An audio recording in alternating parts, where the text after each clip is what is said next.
Bonjour Sam. Aujourd'hui, on va aborder une question, je pense, assez centrale. On a tous ces outils pour attirer des prospects, vous savez, les e-books, les webinaires, les checklists et j'en passe. Mais la vraie question, c'est comment on sait ce qui fonctionne vraiment? Qu'est-ce qui attire les bonnes personnes pour notre activité? Ben oui, c'est la question clé. Parce que attirer, c'est une chose, mais attirer efficacement, c'en est une autre. Tout à fait. L'idée aujourd'hui, c'est justement d'essayer de dépasser un peu le feeling, l'intuition, et de voir comment on peut mesurer ça concrètement. Alors, par où on commence si on veut vraiment évaluer si, disons, notre dernier guide PDF a été performant ou pas? Alors, la base, ce sont les indicateurs clés, les fameux KPI. Le premier, le plus évident, c'est le taux de conversion. Ok, C'est simple. ok. Sur 100 personnes qui voient votre page, combien s'inscrivent? Hmm. On calcule ça, hein. Inscription divisé par visiteur fois 100. Simple. Oui. Simple. Mais attention aux chiffres bruts. On entend parfois des moyennes, genre 2%, 5%, mais franchement, ça dépend tellement de plein de choses. Hmm. Le secteur, d'où viennent les gens. Justement, 2 à 5%, ça peut paraître faible des fois, non? Vu l'effort qu'on y met. Oui, ça souligne surtout qu'il ne faut pas juste du trafic, mais du bon trafic.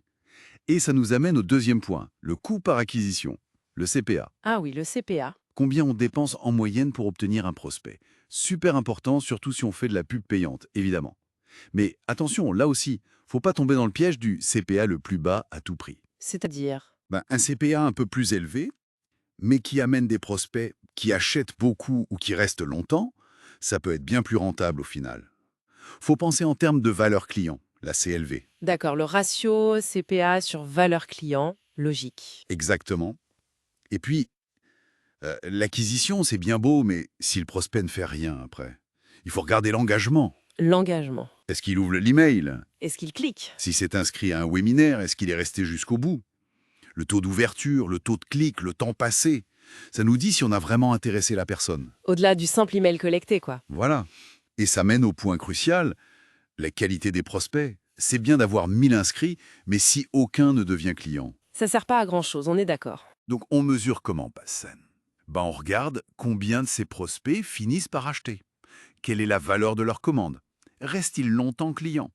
C'est ça la vraie mesure du succès. Ok, c'est clair qu'il faut jongler avec tout ça. Quantité, coût, engagement et cette fameuse qualité. Mais techniquement, comment on fait pour suivre tout ça? Faut des outils spécifiques, j'imagine. Ah bah oui, sans outils, c'est mission impossible. Déjà la base, c'est l'analyse web type Google Analytics. Faut bien configurer ses objectifs. Un téléchargement, une inscription, c'est un objectif. Ça permet de voir d'où viennent les gens, ce qu'ils font sur le site avant de convertir. D'accord, Analytics pour le site. Ensuite, il y a les outils CRM ou d'automatisation marketing. Là, c'est puissant. On peut taguer les prospects. Ah, lui, il est venu via l'e-book. Elle, via le webinaire. Et après, on suit tout.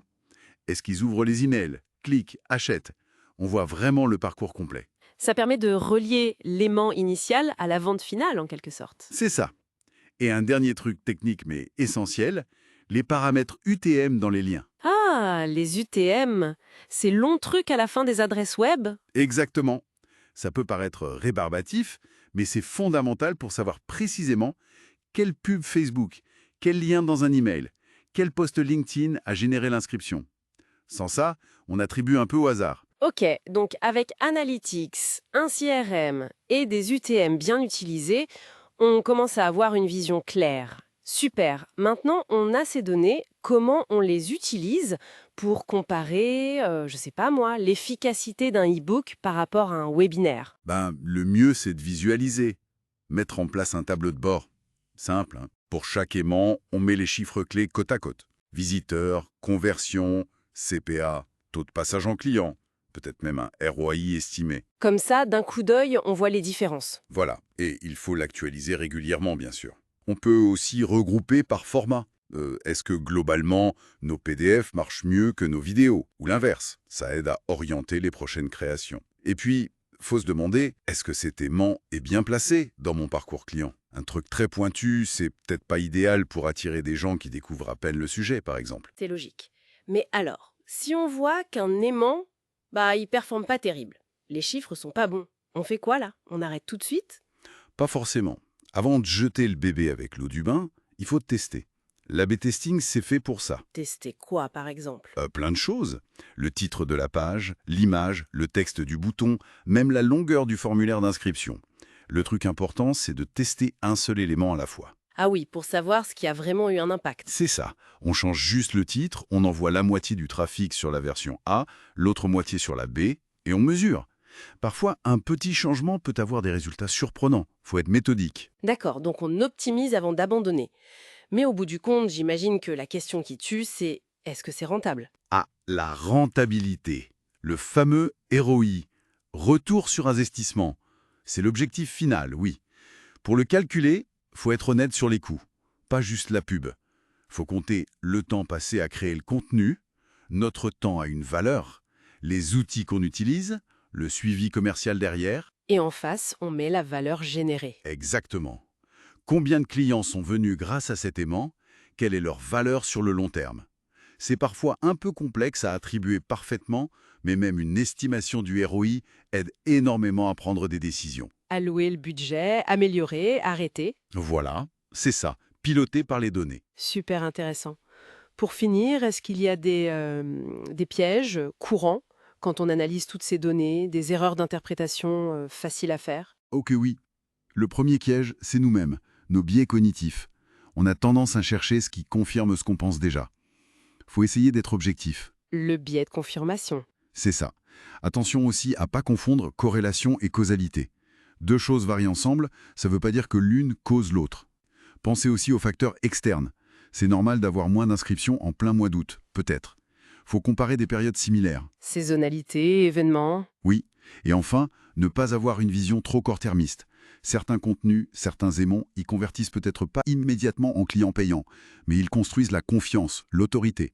Ça a une valeur énorme sur le long terme, même si c'est plus difficile à chiffrer. Faut intégrer le qualitatif en plus des chiffres purs. Absolument. Processus continu, c'est ça. On mesure, on analyse, on teste, on ajuste. C'est exactement ça. Un cycle permanent. L'objectif final étant d'attirer des prospects de mieux en mieux qualifiés, de façon rentable, en se basant sur des faits, sur des données. Tout à fait. Et peut-être une dernière petite question pour la route, un peu plus philosophique. Ah! Au-delà des chiffres de conversion immédiate du ROI qu'on peut essayer de calculer, comment on pourrait mesurer l'impact plus subtil d'un bon contenu? L'impact sur la confiance que les gens nous accordent, sur notre image d'expert, même s'ils n'achètent rien tout de suite. Vaste question. C'est pas simple à mesurer, mais c'est peut-être là que se trouve une partie importante de la valeur, non?